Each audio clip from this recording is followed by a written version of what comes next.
Hello friends, एक बार फिर से आप सबका स्वागत है आपके अपने चैनल एजू ऑर्बिट में। आइए आज हम लोग बड़ी आसानी से सीखते हैं परिमेय संख्याएं और अपरिमेय संख्याएं।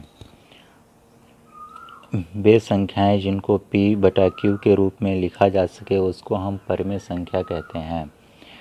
यहाँ पे हम इसको एक उदाहरण से समझ लेते हैं जिससे हम इन संख्याओं को, परिमेय संख्याओं को बड़ी आसानी से समझ सकते हैं। मान लीजिए ये एक नदी है।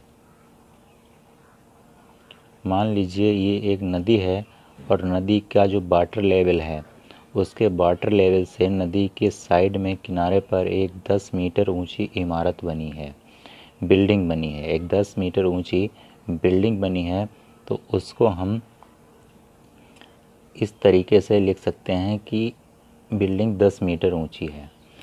अब दूसरा उदाहरण आप ले लीजिए। नदी 10 मीटर वाटर लेवल से 10 मीटर गहराई है, उसको हम किस तरीके से लिखेंगे? वाटर लेवल से 10 मीटर गहराई को हम -10 लिखेंगे, -10। तो इस तरीके से ये हमारी नेचुरल नंबर है, ये हमारी पूर्णांक है, इंटीजर है। इस तरीके से जब हम इन्हीं संख्याओं को p/q की फॉर्म में लिख देते हैं तो इन्हीं संख्याओं को हम परिमेय संख्या कहते हैं। जैसे हम 10 को 10/1 लिख दें, इसका अर्थ यह है कि 10 को हम 1 से भाग दे दें। जब 10 को हम 1 से भाग दे देंगे तब भी हमारा आंसर 10 ही आ जाएगा। तो इस तरीके से हम कह सकते हैं कि ये 10 जो है ये हमारी परिमेय संख्या है, क्योंकि हमने इसको p/q के रूप में लिख लिया है। लेकिन एक चीज़ बहुत इम्पोर्टेंट है कि जो हमारा q है ये p हो गया, p की वैल्यू ये हो गई, ये q की वैल्यू हो गई।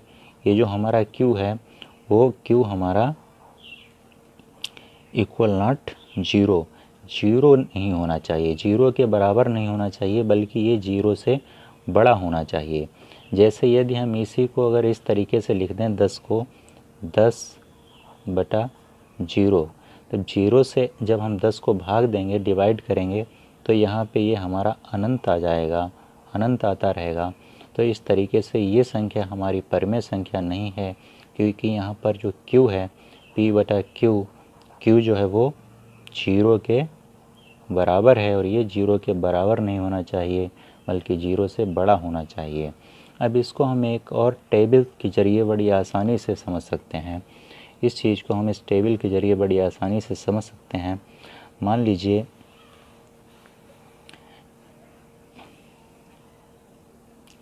-10। अब जो नदी है उसके वाटर लेवल की गहराई को हम -10 के रूप में व्यक्त करते हैं, जो कि हमारा एक पूर्णांक या इंटीजर है।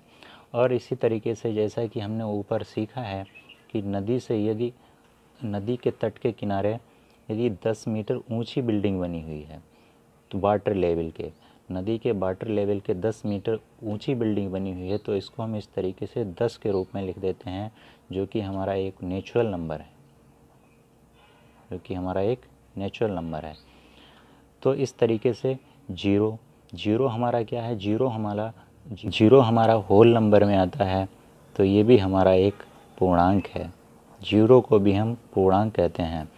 तो कोई भी नेचुरल नंबर, माइनस के नंबर, ऋणात्मक पूर्णांक, इन सबको जब हम इंक्लूड करते हैं तो इनको हम पूर्णांक कहते हैं। और जब मान लीजिए हम 10 को 10/1 के भी रूप में लिख सकते हैं, ये हमारा पूर्णांक है? नहीं, ये हमारा पूर्णांक नहीं है, बल्कि ये हमारा भिन्न है। ये हमारा क्या है? ये हमारा भिन्न है। या हम कोई संख्या को इस तरीके से लिखें 1/10, तब ये हमारा क्या पूर्णांक है? नहीं, ये पूर्णांक नहीं है, ये हमारा भिन्न है। पूर्णांक नहीं है बट भिन्न है, ये इसको हम भिन्न कह सकते हैं। लेकिन अब आइए हम यहाँ पे नेक्स्ट स्टेप ये समझते हैं कि जब हम नदी से वाटर लेवल की गहराई को 10 मीटर गहराई को लिखते हैं तो -10 लिखते हैं। अब इस -10 को अगर यदि हम -10/1 लिख दें तो इसको क्या हम भिन्न कह सकते हैं? नहीं, ना तो ये भिन्न है और ना ही ये पूर्णांक है, बल्कि ये हमारी एक परिमेय संख्या है। क्या है? हमारी एक परिमेय संख्या है। या इसी तरीके से -1/10 ये हमारा भिन्न है? नहीं, भिन्न नहीं है। पूर्णांक है? पूर्णांक भी नहीं है। क्या है? ये हमारी एक परिमेय संख्या है, परिमेय संख्या। तो आप लोगों ने इस तरीके से बड़ी आसानी से समझ लिया है कि परिमेय संख्या हम किसको कहते हैं। तो इस तरीके से हम ब्रीफ में कह सकते हैं, संक्षेप में, कि हमारा कोई भी नेचुरल नंबर, पूर्णांक, जिसको हम p/q की फॉर्म में लिख सकते हैं, उसको हम परिमेय संख्या कहते हैं। क्या कहते हैं? परिमेय संख्या कहते हैं। अब यहाँ पे समझ लीजिए कि 0 हमारा परिमेय संख्या है। कभी कभी एग्ज़ाम में क्वेश्चन आ जाता है कि 0 हमारा परिमेय संख्या है। यस, परिमेय संख्या है, क्योंकि हम 0 को 0/1 लिख सकते हैं। और ये हमारा यहाँ पे जो q है वो हमारा 0 से, इसकी जो फॉर्म है, इसकी जो परिभाषा है p/q, q जो है वो 0 के बराबर नहीं होना चाहिए। तो ये 0 के बराबर नहीं है, 0 से ज़्यादा है। इसलिए 0 को जब हम 1 से भाग देंगे तो हमारा आंसर 0 आ जाएगा। और इसको हम इस तरीके से p/q की फॉर्म में भी लिख सकते हैं। तो हम कह सकते हैं कि 0 हमारा परिमेय संख्या है। यदि अब मान लीजिए कोई संख्या, इसके विपरीत हम कोई संख्या लिखते हैं 7/0, 7/1, तो 7 को हम 1 से डिवाइड करेंगे तो आंसर हमारा 7 आ जाएगा। 7 जो कि नेचुरल नंबर है, ये भी एक परिमेय संख्या है। तो इस तरीके से हम किसी भी पूर्णांक को परिमेय संख्या के रूप में लिख सकते हैं। बट अगर हम इसको इस तरीके से लिख दें 7/0, इसका अर्थ ये हुआ कि हम 0 से 7 को डिवाइड करें तो हमारा आंसर यहाँ पे अनंत आएगा। और यहाँ पे ये p/q जो परिमेय संख्या की परिभाषा है, उसको ये फॉलो नहीं करता है, क्योंकि हमारा q जो है वो 0 के बराबर नहीं होना चाहिए। ये 0 है, तो इसलिए 7/0 हमारी परिमेय संख्या नहीं है। अब आइए हम समझते हैं अपरिमेय संख्या क्या होती है। तो जस्ट अपोजिट, परिमेय संख्या के जस्ट अपोजिट जिन संख्याओं को हम p/q की फॉर्म में नहीं लिख सकते, उन संख्याओं को हम अपरिमेय संख्या कहते हैं। मान लीजिए आप एक संख्या लिखिए 144/7। तो इसका यहाँ पे हम वर्गमूल निकाल सकते हैं 12, लेकिन 7 का नहीं निकाल सकते। इसलिए ये हमारी परिमेय संख्या नहीं, बल्कि अपरिमेय संख्या है, क्योंकि परिमेय संख्या कभी भी अंडर रूट में नहीं हो सकती।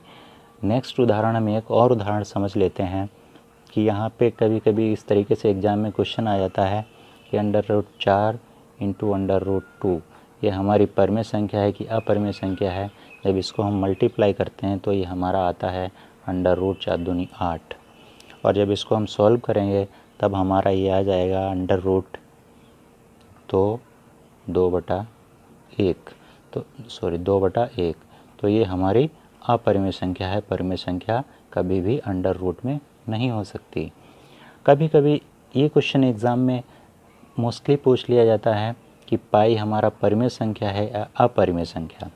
तो पाई की वैल्यू 22/7 होती है, जो कि p/q की फॉर्म में लिखी है। और यहाँ पे ये 0 के बराबर नहीं है, 0 से ज़्यादा है। तो इस तरीके से हम इसको, पाई को परिमेय संख्या कहते हैं। तो इस तरीके से हम कह सकते हैं कि पाई हमारी परिमेय संख्या है। इस तरीके से हम एक उदाहरण और ले लें, √13 ये हमारी परिमेय संख्या है या अपरिमेय संख्या। तो इसका 13 का वर्गमूल नहीं निकाला जा सकता। 13 का वर्गमूल निकालना इम्पॉसिबल है। तो हम कह सकते हैं कि ये हमारी अपरिमेय संख्या है, क्योंकि परिमेय संख्या को अंडर रूट में नहीं लिखा जाता। हाँ, लास्ट में एक बिंदु और समझ लीजिएगा, वो ये है कि हमारी कोई भी भिन्न या कोई भी पूर्णांक, उन सबको हम परिमेय संख्या कहते हैं। इसको भी हम -10/1, इसको भी हम परिमेय संख्या कहते हैं। लेकिन सभी परिमेय संख्याओं को हम भिन्न नहीं कहते हैं। इस चीज़ को ध्यान रखना है कि सभी परिमेय संख्याएं ऑलवेज़ भिन्न नहीं होती, बल्कि समस्त भिन्न परिमेय संख्याएं कहलाती हैं। या किसी भी नेचुरल नंबर या होल नंबर को हम p/q की फॉर्म में लिख सकते हैं। तो ये संख्याएं हमारी परिमेय संख्याएं कहलाती हैं। Thank you.